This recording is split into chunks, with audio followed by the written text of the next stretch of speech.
Hi lovelies, welcome back to my YouTube channel.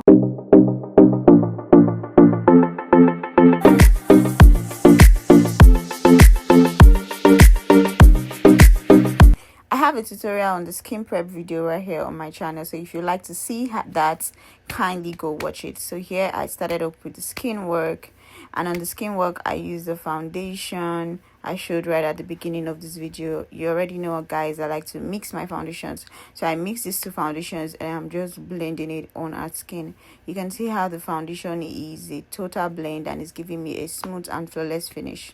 Make sure you are using a beauty blender that is damp, not wet. Take note, not wet but damp. That means you got to put it in water and you soak it a bit, then you squeeze off all the water. Make sure your face is evenly covered with your foundation before you go into the next step. So right after, I went in with my cream blush from my lip palette and I blended it off on my spatula a little bit before going into the face with it. Then I just dab and blend. Make sure you don't use so much color so the face doesn't turn out too red. Then you dab, you repeat the same process on the other side of the face. Gently, do not be harsh with your blending, guys. Right after, I went in with my concealer for a brighter highlight. I mixed 2 shades of concealer. I went in with a shade not so far from my skin tone, like a shade lighter, and then another shade that is about 2 shades lighter to give me that extra brightness on the highlighted part of the face. Then I use the other side of the beauty blender to blend. Tap lightly. Don't be harsh when you're blending. If you do not want harsh lines, then you blend very lightly. Be light-handed so your beauty blender will not take off the product you're trying to put on the face. If you're blending harshly, you'll notice the beauty blender will be rather lifting the products instead of blending it out. So you blend. Do not over blend, because if you over blend, you get to lose most of the concealer right before you set it. So blend lightly and work on the harsh lines. So eliminate all visible harsh lines by using both sides of the beauty blender. That is the side of the blush and then the side of the concealer. Now right now I'm setting my concealer with my finishing powder from my powder palette. So I use the same shade of powder in the same shade of the concealer I use to set the jaw, the forehead. Then for the under eye, I use the setting powder for this. So I use Merac setting powder in cinnamon to set the under eye directly. If you're using setting powder to set, you want to make sure you smoothen out the setting powder on your palm or on your mixing pan before going to the face. Do not take setting powder directly and just apply it on the face. It is going to stick to your concealer if you do not blend your concealer properly. So you smoothen the setting powder just the way I did on my palm before dabbing it on the face. You press in, don't sweep, don't smudge. Press in if you want to avoid creasing. So you keep refilling your powder puff until you've gotten the coverage you want. I use the Ferarucci compact powder and a shade from my powder palette for the bronzing. I really do not want the contour too dark, as she is light skinned. I don't want it too dark, so you won't be having visible harsh lines. Eliminate harsh line by going in with your highlighting brush empty to blend in between the bronzer and the highlight. It eliminates harsh line. You can see how flawless the skin work is coming out. I'm not even done, guys, and my client is already feeling her face, and see how excited she is. So yes, she was just complimenting how smooth and flawless the skin work is. Then for the nose contour, I use the same shade I used for the chin to contour our nose, to snatch our nose. You make sure your Y is defined. So if you need to go with a darker shade of powder to make sure you get the Y defined and pop more, then you should do that like I did here. I used 3 shades lighter for the Y section, and then I went back to her normal contour shade for the other parts of the nose, just because I want the Y to pop very well. And then I use my highlighting brush empty as well to blend off harsh lines between the brows. Yes, on the Y section, to just blend off harsh line. For the blush, I use the CPD blush palette and I mix 2 shades to get the right tone I needed. Apply the blush on both parts of the face and blended it out well. I make sure not to use too much because you don't want it too colorful. For the finishing powder, I'm using the La Vida powder palette, and I used the shades I wanted to give me the exact skin tone for her, the exact shade and undertone for her skin tone. And yeah, I'm just blending it and dabbing the powder on the face. So I put off the light because I like to see what the skin work looks like without lightening. I like to see how the skin work is sitting properly, if it is not so harsh, if it is not so much, if it's not so little, without lightening. So that was why I put off my makeup light. And mind you, I would just use one makeup light in this video. I just use, because I don't really like to work with so much lightening. I like to see the natural finish, like what is my client going to look like when she's not under extra lightening, all these filtered lights. What is she going to look like? After blending the finishing powder, I use my setting spray. This setting spray just helps set the entire skin and melt down any excess products on our face before going into my brow. So you guys, you already know my normal brow routine process. If you don't know my signature brows, then you need to spend some time and go watch most of my videos down here. You're going to see lots of videos on brow tutorial, and you can get to enjoy. I like to use this opportunity to thank every one of you, my subscribers. Thank you for sticking to this channel. Thank you for your comments. I see your comments and I so much appreciate them. Thank you for watching my videos. I really want to say I'm happy to have you guys as a family, and I can't wait to see how much this channel is going to grow in the next few months to come. Yeah, we are almost hitting 10,000 subscribers, and I mean, it's just like yesterday when I started. And you guys, it's so amazing to know that you guys want to rock with this brand. Thank you so much. To my new subscribers, I want to say you're in the right place. Trust me, there's a lot to learn from this channel. You can always leave your comments on the kind of look you want me to create, on what you would like to learn, or any challenges you're having. If you're in the makeup industry, just leave it in the comments and let me know, and I would shoot that video for you. So if you're watching this video and you've not subscribed yet, please kindly hit the subscribe button, subscribe to this channel, give us a thumb up, like, comment, share this video to your friends and families so that everyone can get to learn from it. And yeah, I would see you in the comments. And I always drop a link in my description box if you'd want to connect with me on WhatsApp, on Instagram, TikTok. There you have links to every of my channels. You can contact me. Just send me a DM and say, hi, my name is this from your YouTube channel. And of course, I'm going to respond to you. I'm also going to save your contact, and then we can just vibe from there. Also, I have an ebook. If you've come across my previous channels, my previous videos, you must have heard me talking about my academy ebook. Yes, I have an ebook for intending makeup artists, or for makeup artists in general, or if you're just learning, or you want to learn one or two things for yourself or professionally, then you should grab a copy. The handout comes in PDF and it also comes printed. But yeah, if you are in other parts of the world, maybe you're not in Nigeria, then it's advisable that you get the PDF copy. Also, the link to that sale is also going to be in the description box, so it is easy for you to purchase this ebook from any part of the world. You can easily get to pay via your currency, and you just get the ebook directly sent to your mail where you can download. If you do also want the ebook in your language, if you'd want us to translate it or transcribe it to your language, then you can also request for that. You can get this ebook copy in French or whatever language you want. So yeah, let's go back into the video. I do my strokes with a well sharpened, defined pencil. If you want to achieve the perfect tiny strokes, make sure your pencil is sharpened, and you can keep sharpening it in the process to get that pointy tip, because that's what determines how slim your strokes is going to be.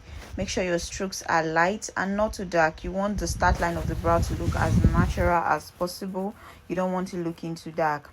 Then I went into precision of the eyebrow, that is concealing. I always like to use my very flat round brush. That is what works for me. Now, just because I use this flat round brush doesn't mean you also have to do the same. If you know angled brush still works for you, good and fine. You can keep using your angled brush provided it is flat. And you know this trick, you don't have to always wash your concealing brushes, you know, because you need them to be as flat as possible. So cleaning does the trick for me. I do not always dip my flat and precise brushes in water. All I need to do is to just clean it with an antiseptic. I can clean it with my wipes and my micellar water, or I clean it with my wipes and a little bit of methylated spirit, you know, and just, you know, clean the tips, and that's just it. You don't have to wash it all the time, because the more you wash, the more it spreads, the more the mouth opens, and that means you're ready to be buying brushes every now and then. So yeah, after concealing, I blended it out because I don't want the concealer to dry out. So I blended before going into the other side of the eyebrow, repeated the same process, and then I blended it out as well.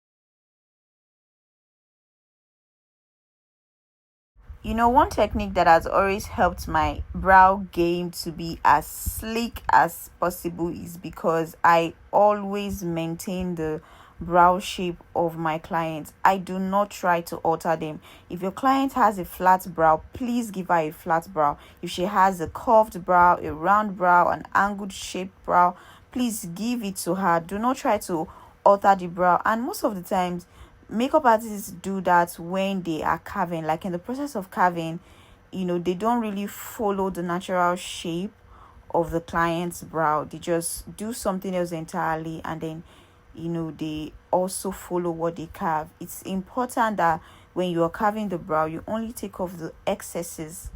When you are grooming the brow, only take off the excesses. Do not alter the main shape of the eyebrow. Perhaps I'm going to drop a detailed video on how I identify each of my clients' brow shapes. If you are used to altering client brow shape, you find out that you're always drawing the same shape on everybody. Like every of your clients, you always, it's okay for you to have a signature brow, but having a signature brow is not about the shape of the brow. It's about, you know, the outline. It's about the feeling. It's about how you shade. It's about how you conceal. That is what determines your signature eyebrow. Not that you're going to have one particular shape. It is not possible for every of your clients to have the same brow shape. That is not possible. So it is easier for me to maintain their shape because I know how to identify the shape of their eyebrow. I also know how to carve the eyebrow without altering that shape. Then I know how to outline the eyebrow by sticking very close to the brow hair, you know, not adding to it or trying to reduce it. I just stick to the size, and then I shade properly, and that's it. So for the eyes, I'm going to be doing a cut crease. So yeah, if you've been wanting to learn a wing cut crease, you should keep watching and do not go anywhere. At this point, if you're still watching and you're yet to subscribe, it means you're enjoying this video. So please subscribe. Thank you, thank you, thank you.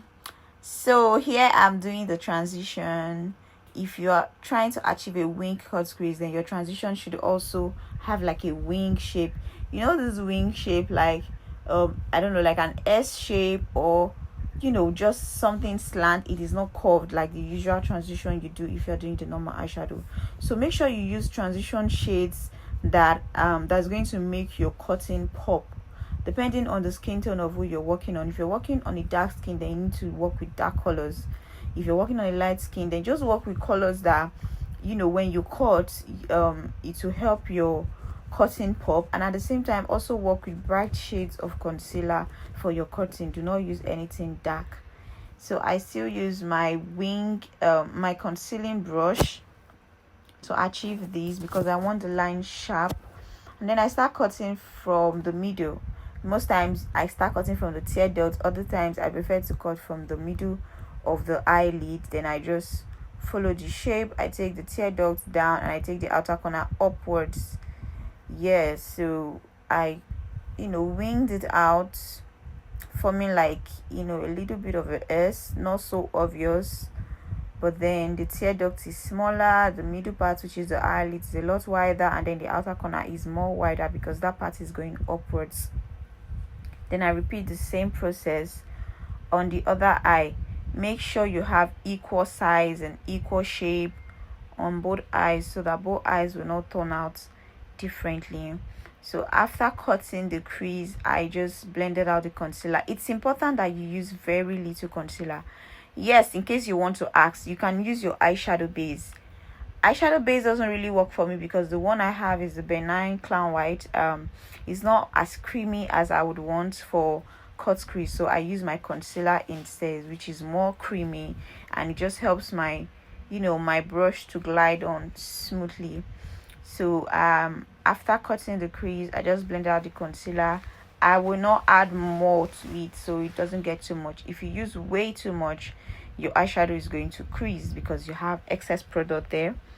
I spreaded it out and then I blended out the concealer, making sure that the brush does not touch that line, because the cut line, that cut crease line is the beauty of the cut crease. So you want to make sure that nothing touches it. Then yeah, so I'm blending out here before filling it with my eyeshadow. Whenever I do cut crease, wing particularly, I like to use bright eyeshadow colors, like the nude shades that are like very very bright. And I like to stick to one color. You can do two eyeshadow combo. You can use any color pretty much, but what I like to use are bright colors, and it just comes out really really great, and I always like to stick to that. So I did the same process on the other eyes, making sure nothing touches the cut line.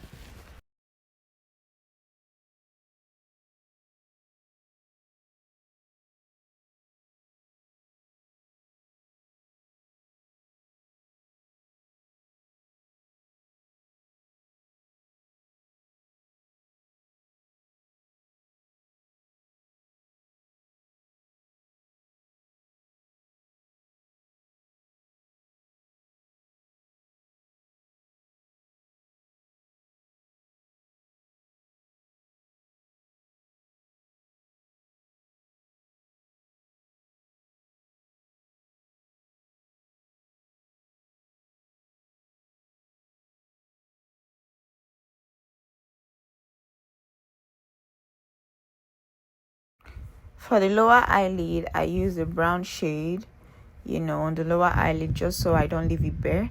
Applied some mascara on the natural lashes before placing my false lashes on the lash band.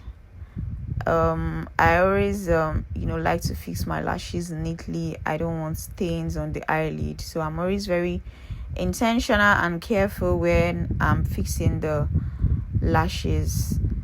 Yeah, so I just secure the middle, then the tear duct and the inner corner, I secure it as well, and then I clamp both the artificial lashes and the natural lashes together. I do not want the natural lashes showing separately. It doesn't look neat that way. And for the waterline, I use my black gel and my very flat angled brush for the waterline. Try and be as fast as you can so your client doesn't tear up. I also did the tight lining upwards as well to link it to the lashes. Yeah, and after that I went out to pressing my setting powder into the skin. Just press it in, and I'm using a smaller highlight brush, of course, with my highlighting shade of powder, to just press it in. You can dust off your setting powder, but I like to press it in. That works better for me than dusting it off. I repeated the same process all over the face where I have setting powder, and I added more blush to give the face more color. To spice up the eyes, I decided to add tiny stones, little stones, to just give the eye a classy bougie vibe. And then I extended the eyeliner a bit because I saw that it didn't really get to the inner corner of the eye.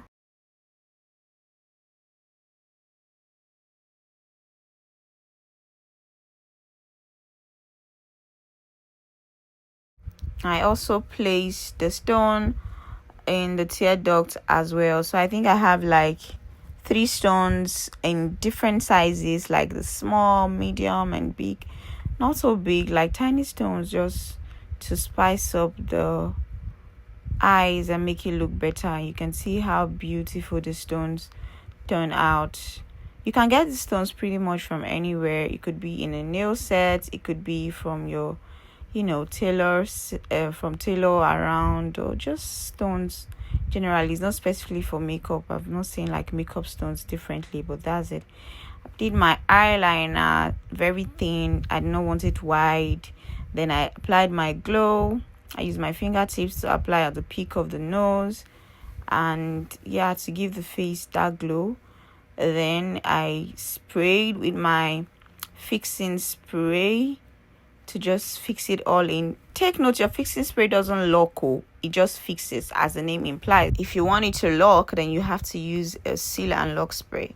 Here I'm doing the lip. For the outline of the lip, I use this chocolate shade to outline the lip, following our exact lip shape, and repeated the same process on the other part of our lips. Did the outline before filling in with my preferred color.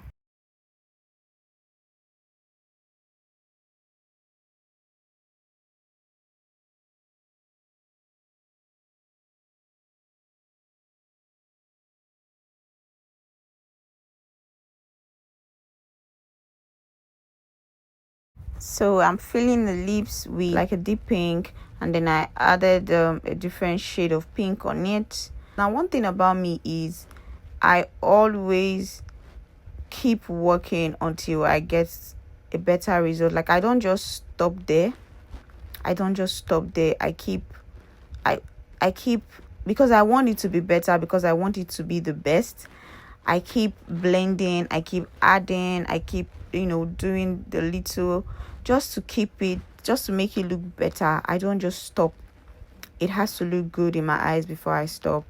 And yeah, this is how I was able to achieve this look. So thank you so much. Thank you for watching to this point. I hope you liked the video. I hope you enjoy it, and I hope you've subscribed to the channel. Give this video a thumbs up if you like it, and I will be sure to see you next time. This brings us to the final look, and see how beautiful this makeup turned out. Trust me, my client was in love with her look, and she really loved it, and she got value for her money. So I'll see you next time, guys. Bye.